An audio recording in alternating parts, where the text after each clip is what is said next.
Hey everyone, in this video today I'm going to show you how to remove the battery in a Silent Partner Edge Lite tennis machine.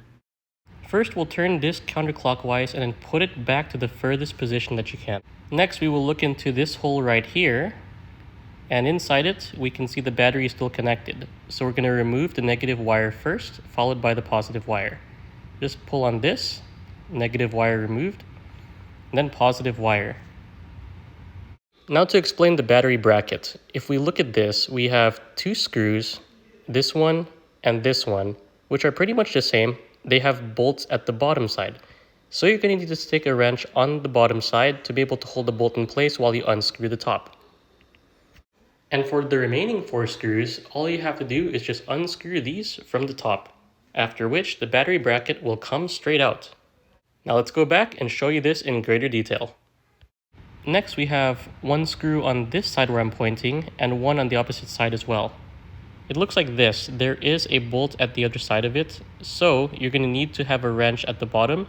See, I've stuck my wrench right where that bolt is. Then I put my screwdriver through this side and then unscrew it. There's going to be a tight space on the two screws facing that blue wall on that side. So I have a smaller screwdriver where I'm going to place this in and then unscrew it. If I shine a light at that side and then look through the control hole and remove these screws on this side, it makes it easier to remove the screws. This side was such a pain for me to remove, so just letting you know that. At this point, I've successfully removed all the screws, so I can now lift out this battery bracket. The battery sits in a recess in the unit, so if we pull on it like this, we can take it out of the recess and then maneuver it. So I've maneuvered it to this particular point to which I'm able to pull it out with one hand.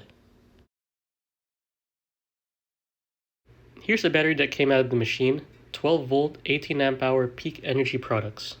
You do have to get the one with screw-in terminals for an exact fit. A 12 volt, 15 amp hour, or 12 amp won't fit. These are the screw-in terminals I'm talking about. You can just remove these terminals from the battery with the help of a screwdriver, a wrench, or your own hands. Then once you have your new battery, you can just transfer it on the same way that you found it. Once that's done, follow the reverse order of the video to put the battery back in the machine, put the wiring back on, and then turn it on. It should work. That's pretty much it. Hope to see you in the next one. Goodbye.